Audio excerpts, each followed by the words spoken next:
Leonardo, muy buenas tardes, bienvenido. Buenas tardes, Agustín. Un saludo a todos tus radioescuchas, como todos los viernes. Leonardo, muchas gracias. Siempre yo le he dicho a los oyentes, donde quiera que he estado, en radio o en televisión, acá o en otros lugares, que dos cosas que no tienen absolutamente nada que ver una con la otra cuando uno va, por ejemplo, a la universidad, luego en la vida real están interconectadas como dos siameses. Cuando uno va a la universidad a estudiar, por ejemplo, psicología, no tiene que tomar ningún curso de economía o finanzas, ni de banca. Cuando va a estudiar economía, banca o finanzas, no tiene que estudiar psicología porque son dos ramas. Es más, están hasta en dos lugares diferentes de la universidad. Pero en la práctica real no hay nada más interconectado que la psicología y la economía. Porque si yo logro convencer a un grupo de personas de que viene una catástrofe, que vienen tiempos muy negros y les meto miedo, no van a comprar, no van a gastar, no van a consumir. Pero por el contrario, si les infundo confianza y les digo que todo es color de rosa, los convierto en grandes consumidores. Así que el aspecto psicológico tiene un impacto extraordinario en el aspecto, sobre todo en las finanzas y en las compras. Y ahora le digo esto porque acaba de salir una noticia que el índice de confianza de los consumidores aumenta 4 puntos en el último mes. Se sitúa en el 79%, su nivel más alto desde que comenzó la pandemia. ¿Qué podemos inferir de aquí? Pero mira, buenas tardes. Lo primero es que ya recientemente tuvimos un premio Nobel en los Estados Unidos que no era economista, sino psicólogo, ¿no? Y que básicamente gana el premio Nobel de Economía porque explica que muchos de los fenómenos económicos indudablemente tienen que ver con las expectativas racionales de los agentes económicos. Cuando los agentes económicos consideran que las cosas van a marchar bien, pues actúan en consecuencia, invierten, gastan. Cuando los agentes económicos consideran que las cosas pueden marchar mal, que hay una desviación de los objetivos de la política económica, pues comienzan a anticipar o comienzan a descontar anticipadamente cualquier fracaso en la política y también actúan en consecuencia, venden sus activos, no hacen inversiones, etcétera. Bueno, aquí está todo lo contrario. En esa confianza lo que nos está indicando es que hay una apuesta positiva acerca de la economía norteamericana. Y yo creo que hay razones muy poderosas para pensar que es así.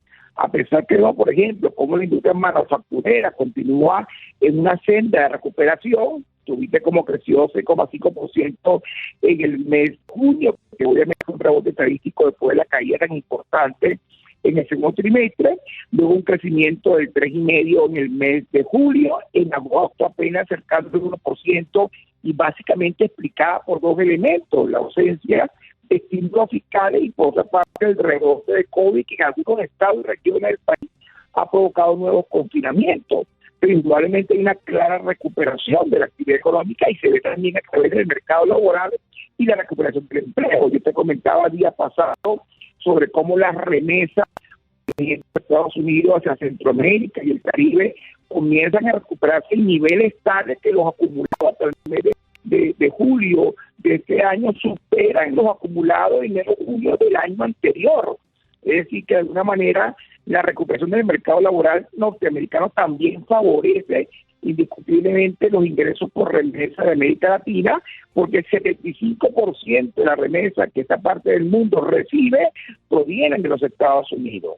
Pero hay otra noticia que me parece que es realmente muy impactante y que va a tener claro impacto en esa batalla electoral que hay en Estados Unidos. Y es la presentación de los informes que recientemente ha publicado la Reserva Federal de los Estados Unidos, donde se revisa el pronóstico de crecimiento de la economía norteamericana. Tú sabes muy bien que el Fondo Monetario Internacional hace un par de meses atrás publicaba de que la proyección para el crecimiento económico de los Estados Unidos, que obviamente sería negativo al cierre de año, más o menos hablaba de una contracción de un 8% en el nivel de actividad económica. Bueno, en el mes de junio la Reserva Federal revisaba esa cifra y decía que la contracción se estimaba más o menos en 6,5% en el nivel de actividad económica, una situación muy importante, sin embargo con una recuperación en el año 2021. Bueno, la noticia de este miércoles es que el Comité Federal de Mercado Abierto de la Reserva Federal acaba de entregar el pronóstico del cierre del año 2020 con una caída de 3,7% para el año 2020. Esa es una noticia fabulosa después de una caída de 32 puntos en el PIB en el segundo trimestre de 2020, que no tiene precedentes históricos en las últimas crisis, 2009, 2002, año 29, año 1914. En consecuencia, caer 3,7% en el año 2020 no solamente supone sentirnos un poco alentadores, sino que para el año 2021 se espera que entonces el crecimiento va a estar cerca del 4%, un crecimiento del 3% para el 2022 y casi un 3% para el año 2023. Es decir, que vuelve Estados Unidos a lo que se llama su real potencial de crecimiento de largo plazo. Y esto, por supuesto, con impacto muy importante, sin duda, en el nivel de empleo de la economía, donde se estimaban en el mes de marzo, se creía que si continuaba la crisis en los Estados Unidos, podía el desempleo llegar inclusive a niveles del 19% a final de año, y la Reserva Federal lo acaba de estimar que en el peor de los casos puede cerrar cerca de un 7,6%, cuando el pronóstico del mismo Comité de Mercado Abierto de la Reserva Federal lo está estimando en 9 hace 2 meses atrás. Ahora, Leonardo, déjeme interrumpirlo porque si bien usted no tiene nada que ver con la política, estamos en un año de elecciones, a partir de hoy quedan 45 o 46 días para el día de las elecciones, aunque se indica o se sospecha que pudiera tomar varios días más para saber el resultado electoral por la situación interna del país, del conteo de votos y demás, pero bueno, eso no viene al caso.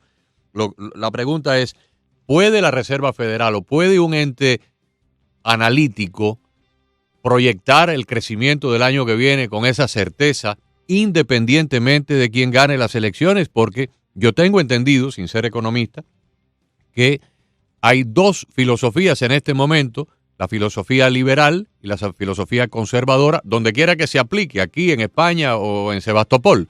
La filosofía conservadora es la de la política del laissez-faire, o sea, dejar que sea la industria privada la que se autorregule, bajar los impuestos, facilitar la expansión, fomentar el consumo con confianza. Y la filosofía liberal es la de elevar los impuestos para entonces que sea el gobierno el que haga una inversión en gasto público, pero eso, cuando ocurre, tiene un impacto en el bolsillo de los empresarios, perdón, sobre todo en la pequeña y mediana empresa. Tiene un impacto en la compra de maquinaria, en la compra de cosas que una empresa compra para poder ampliar sus instalaciones. Entonces, ahí puede haber una diferencia de crecimiento económico. Nada más que tenemos que mirar a la historia pasada reciente. Durante los años de Obama, la economía creció anémicamente. En los años de Trump, antes de la pandemia, creció a un ritmo vertiginoso. Y tal vez la única diferencia fue el enfoque que ambos presidentes le impartieron a su modelo económico. Sí, mira, lo primero que yo creo que vale la pena explicarle muy bien y pedagógicamente a los radioescuchas es que los pronósticos macroeconómicos se construyen en base a supuestos, ¿verdad?, que soportan definitivamente la proyección. Si esto fuese un pronóstico presentado por el Departamento de Comercio o por el Departamento del Tesoro, que son parte del Consejo de Ministros, alguien diría, bueno, aquí hay un pronóstico claramente interesado y con fines políticos, de alguna manera intenta, ¿verdad?, apoyar la gestión de gobierno y, por supuesto, darle oportunidad electoral al presidente Donald Trump. Entonces, una cosa es que lo diga el Departamento de Comercio, que lo diga el Departamento de Tesoro, y otra que lo diga la Reserva Federal de los Estados Unidos, que es el banco central de mayor prestigio en el planeta. Si el presidente Donald Trump le da gripe, es posible que los mercados se sientan afectados, pero si al presidente de la Reserva Federal le da gripe, le da neumonía, te aseguro que la bolsa se cae en todas partes del planeta, por la credibilidad que tiene la Reserva Federal. Eso es lo primero. que no lo dice el Departamento del Tesoro, que no lo dice el Departamento de Comercio, que no lo dice el secretario de Estado ni el presidente de la República. Lo está diciendo la Reserva Federal, cuya misión es preservar la estabilidad financiera de los Estados Unidos, que lo ha hecho muy bien. La misión es preservar la estabilidad cambiaria y la estabilidad de precios. Y por supuesto el fortalecimiento o la fortaleza del dólar de los Estados Unidos, que además es el patrón monetario internacional. Eso es lo primero. Lo segundo que es bien importante es que este supuesto, Agustín, está construido en base al statu quo, es decir, ceteris paribus, permaneciendo constante las condiciones. Si se mantiene constante la actual política económica y la dinámica de crecimiento observada hasta el momento, el pronóstico es que la economía cierre con una contracción de 3,7%, cuando se esperaba 8 puntos, y que pueda crecer en el año 2021 a 4 puntos. Eso siempre y cuando ceteris paribus, permaneciendo constante las condiciones actuales, ¿verdad?, se pueda producir esto. Si hay un cambio de gobierno, y viene un giro en la política económica, entonces el pronóstico puede cambiar radicalmente, y puede cambiar radicalmente para mal, entre otras cosas. Estamos hablando de una política económica que definitivamente va a privilegiar el gasto corriente, no la inversión productiva y reproductiva que genera empleo, sino las condiciones económicas para mantener indudablemente el impulso de la iniciativa privada. En consecuencia, es importante entender que los supuestos macroeconómicos que soportan la proyección del 2021, del 2022 y del 2023, y te repito nuevamente los números porque creo que vale la pena, se estima una contracción de 3,7%. Yo estoy sorprendido definitivamente del número, entre otras cosas, porque proviene de la Reserva Federal de los Estados Unidos, quien es extremadamente prudente y conservadora. Aquí no hay pronósticos optimistas y por supuesto que tengan matiz político. No, es la Reserva Federal extremadamente técnica, porque de ella depende la credibilidad del dólar y por supuesto la estabilidad monetaria internacional. Como te dice, 3,7% para el cierre de 2020, 4 puntos para el 2021, 3 puntos para el 2022, 2,5 para el 2023, es decir, la que llamamos la senda de crecimiento económico a largo plazo, que está entre 2,5 puntos y 3% últimos 50 años para los Estados Unidos, que por cierto es una tasa promedio de los últimos 23 trimestres consecutivos de crecimiento económico que tuvo los Estados Unidos hasta pre-COVID, hasta enero 2020, con una inflación de apenas de 1,8% y desempleo en condición de pleno empleo de la economía norteamericana. Entonces es importantísimo explicar esto, porque los mismos supuestos que soportan el crecimiento para este año son los que soportan el crecimiento para los años posteriores, porque si no tendrías una ensalada en toda la construcción de pronósticos macroeconómicos. Lo otro que es importante entender es que los vientos de recesión siguen estando allí presentes. Los índices de confianza se incrementaron este mes en 4 puntos, y eso te está indicando claramente que la gente está gastando. México, como te decía la vez anterior, acaba de incrementar sus exportaciones récord hacia los Estados Unidos, porque el mercado interno de los Estados Unidos está gastando, está consumiendo, y eso tiene que ver con una expansión de la demanda agregada interna, que es un elemento crítico para que el sector productivo se recupere, como lo ha hecho la industria manufacturera,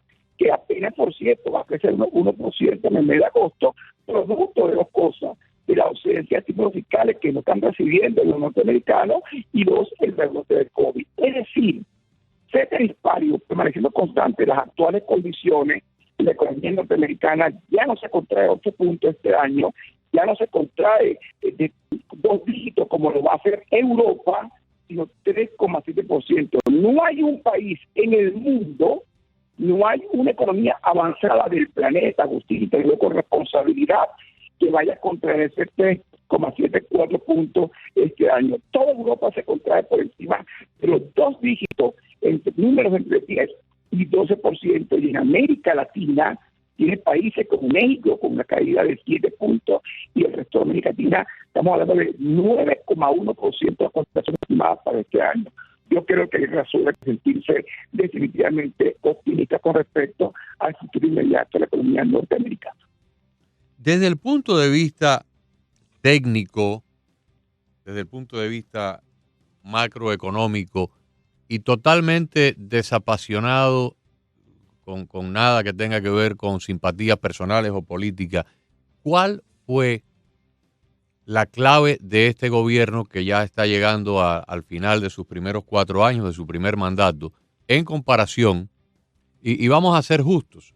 Obama en su primera presidencia, perdón, hereda una situación bancaria caótica que ya se había dado en los últimos meses de la presidencia de Bush, sobre todo en el momento en que Obama gana la presidencia, pero no es presidente porque ocurre en noviembre, hasta el momento en que toma posesión a finales de enero. En ese interregno, la situación bancaria era caótica, catastrófica.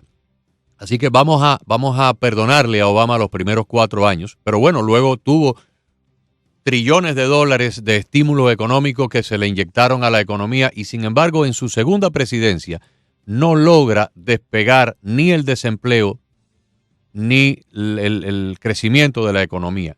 Y sin embargo a los pocos días o a las pocas semanas de Trump estar en la Casa Blanca, vemos unos números verdaderamente sorprendentes, con la situación como que se tornó, se invirtieron los papeles. ¿Cuál ha sido la clave de Donald Trump? ¿Fue una clave de confianza o fue una clave más bien de desenvolvimiento económico?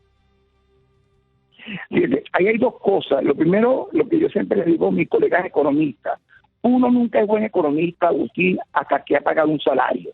Los economistas que estamos encerrados en las universidades dando clases, que no sabemos lo que es manejar una empresa de consultoría o cualquier tipo de negocio, pagar salarios, tener que financiar un flujo de caja de tesorería, tener que gestionar un crédito bancario, poder hacer los cálculos para el repago de ese crédito bancario, poder hacer las provisiones para los gastos de personal. Es decir, en otras palabras, hacer planificación estratégica y definir objetivos para que se garantice la sostenibilidad y la viabilidad económica de una empresa. Esos economistas lo que hacemos es quebrar empresas. Un economista es bueno cuando un economista paga salario, cuando tiene que pagar impuestos, y eso es lo que ha hecho por años el señor Donald Trump, a diferencia del presidente Obama, que nunca en su vida pagó un salario. Nunca en su vida tuvo que pagar un salario porque nunca en su vida ha sido empresario. Y aquí la clave estuvo básicamente en promover la iniciativa privada en los Estados Unidos, promover el América primero, promover el crecimiento de los niveles de productividad, promover la formación bruta de capital, que no es otra cosa que la ampliación de la capacidad instalada, la incorporación de maquinaria, la incorporación de tecnología de información. El informe que en este momento Estados Unidos, a pesar de los esfuerzos titánicos del gobierno chino, y no del sector privado chino, sino del gobierno chino, hoy los Estados Unidos lideran mundialmente todos los avances en materia de computación cuántica e inteligencia artificial. Lo veía apenas el día de ayer los indicadores que recientemente Vanguardia Dossier acaba de publicar en la prensa internacional. Es decir, la productividad ha sido un elemento crítico y eso tiene que ver con crear las condiciones de política económica para promover la iniciativa privada. No tratar de que la economía crezca a través del gasto público de carácter clientelar. Ese gasto público que va dirigido básicamente a fomentar el clientelismo político, que es muy, muy clásico en los gobiernos demócratas. En consecuencia, de alguna manera, ha sido el esfuerzo de impulsar la iniciativa privada para que ha permitido que esta economía crezca durante 20 trimestres consecutivos y, por supuesto, en condiciones de pleno empleo. Lo que a mí me parece mucho más interesante, no con ello soy apasionado, es que el crecimiento económico de los Estados Unidos, en términos reales, ha sido un crecimiento que ha venido acompañado con un proceso donde la inflación ha sido un elemento de erosión del poder de compra del norteamericano, con una inflación de 1.8%, y de ahí entonces que la Reserva Federal pueda dar el lujo de hablar en un discurso que ya ni siquiera es un discurso de política monetaria, sino un discurso casi como la política fiscal, cuando dicen vamos a llevar el tipo de interés hasta el 2023, y eso es oficial, a tasa cero, ¿verdad?, sacrificando el objetivo de inflación con el objetivo de promover el crecimiento del empleo en la economía norteamericana. Yo creo que si nos concentramos en mirar solamente lo que un organismo de tanta credibilidad como la Reserva Federal está diciendo, definitivamente creo que entonces lo que debe hacer es la aprobación de la gestión económica del presidente Donald Trump. Esto es apasionamiento, porque nada tiene que ver con la política norteamericana, pero sí soy un economista que cree que hay que apoyar la iniciativa privada, porque esto privado es el verdadero sector de creación de riqueza de una economía. Leonardo, el desempleo es algo que la semana pasada salieron dos noticias que realmente son un poco difíciles de entender para el ciudadano común y corriente que las escucha en un programa como este o las lee. Por un lado, el desempleo fue cifrado después de la cifra alta de creación de nuevos empleos que anunciara el gobierno, de 1.370.000 nuevos puestos de trabajo. Aún así, la tasa nacional se mantiene en 8.4% de la fuerza laboral. O sea, 8.4% de la masa laboral está aún desempleada. Al mismo tiempo que esto se estaba anunciando, el Departamento de Trabajo anunció que hay 6.600.000 plazas disponibles en los Estados Unidos, empleos que hasta ahora no logran los empresarios llenar. Y les cito un ejemplo particular. El caso de los choferes de transporte interestatal, las personas que manejan estos camiones grandes de 18 ruedas que transportan comestibles, muebles, automóviles de un estado a otro, gasolina. Casi todas las compañías de transporte en la parte de atrás de estos camiones tienen un letrero que dice: estamos contratando, beneficios excelentes, llámenos, tenemos plazas disponibles para choferes. Hay 60.000 plazas disponibles para choferes y en total hay 6.600.000 plazas laborales en los Estados Unidos vacías, o sea, vacantes. ¿Cómo se puede entender una cosa con la otra?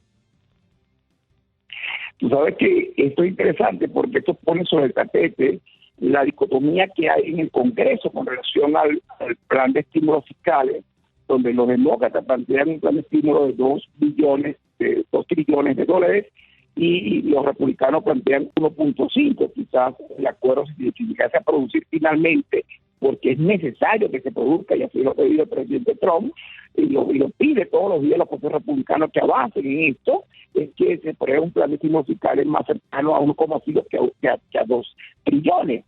Y es bien interesante, porque entonces, ¿por qué los republicanos plantean esto? Básicamente por lo que tú estás diciendo, que hay 6 millones de puestos vacantes y lo que se trata es no seguir regalando el pescado, sino que la gente salga a pescar.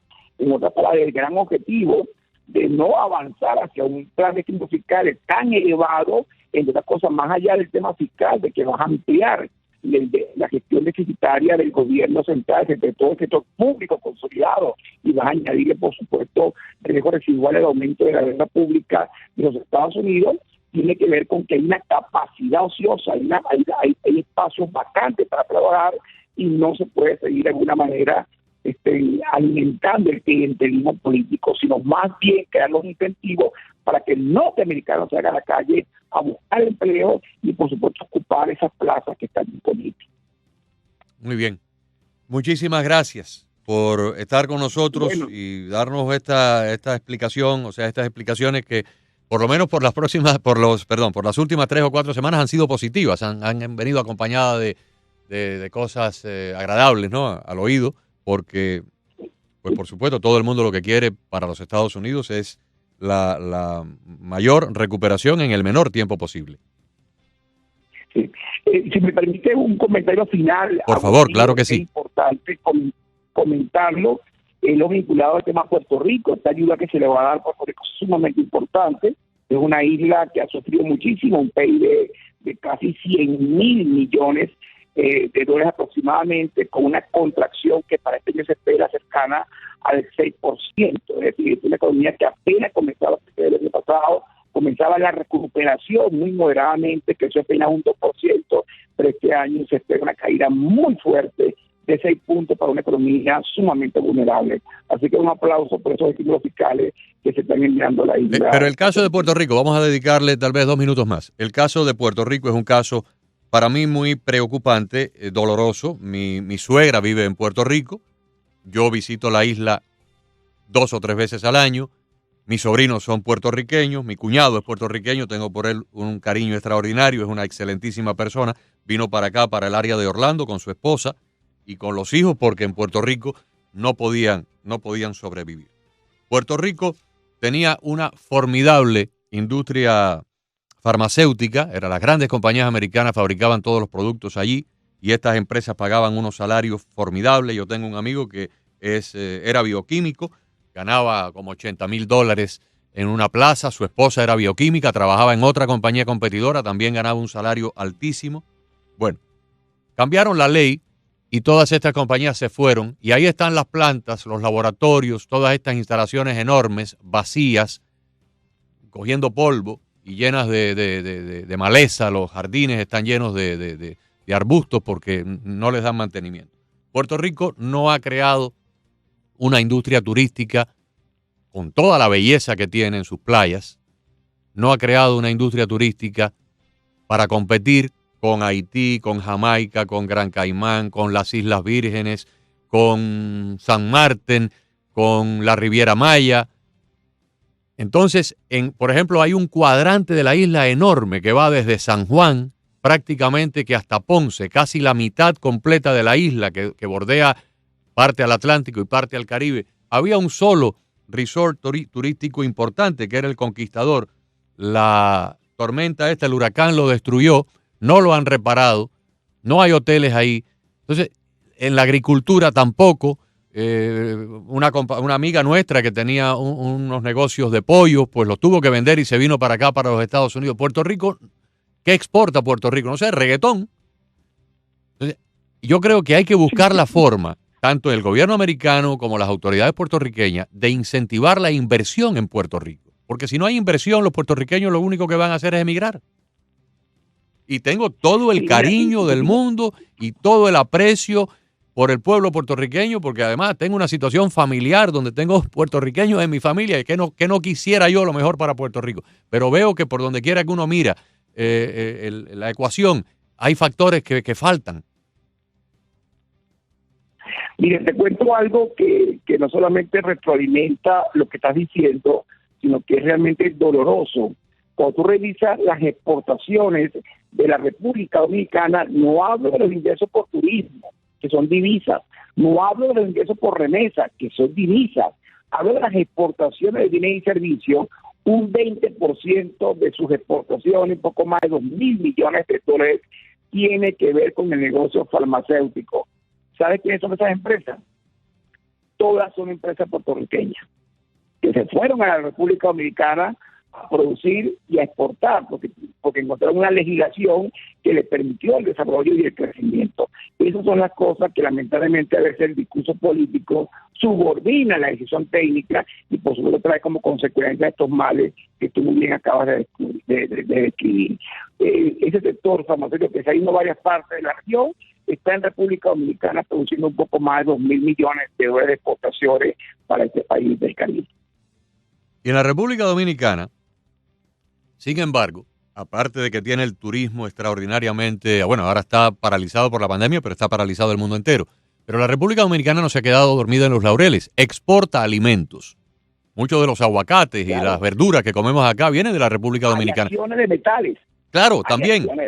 De metales, tienen industria de oro. Pero ahora han descubierto que ellos pueden ser un centro de servicio para compañías americanas. Y hay una clase de jóvenes dominicanos, hombres y mujeres, que se han profesionalizado desde muy temprano, han aprendido el inglés, algunos de ellos casi sin acento, y están trabajando. Yo tengo un conocimiento de una compañía de aquí del sur de la Florida, una compañía muy grande de aquí del sur de la Florida, que tiene su centro de llamadas en la República Dominicana. Usted llama y le sale allá una persona y usted no nota, lo mismo si habla en español, que si habla en inglés, no nota que la llamada está en la República Dominicana. Puerto Rico podría perfectamente ser un centro de servicio para compañías americanas, porque muchos de los puertorriqueños hablan inglés perfectamente y sin embargo se han quedado atrás en ese sentido. Te voy a añadir algo más. Sí. República Dominicana es la única economía de América Latina que va a crecer cerca de 1% o tendrá crecimiento cero en el año 2020. Es decir, no se va a contraer a pesar de la caída en el ingreso por turismo y a pesar de los impactos en la remesa. ¿Y tú sabes por qué? Porque el turismo, a pesar de ser tan importante en República Dominicana, apenas representa el 18% del PIB y las remesas no llegan al 9% del PIB, lo que hace que esta economía sea una economía sumamente diversificada, que es lo que podría lograr Puerto Rico. Ahí hay ejemplos muy concretos, definitivamente, de las cosas que se pueden hacer, pero esto no es discusión solamente para empresarios, ni para economistas, ni para periodistas de tu perfil, Agustín. Esto es una discusión para políticos. Sí, señor. Leonardo, como siempre, un gran gusto conversar con usted y aprender.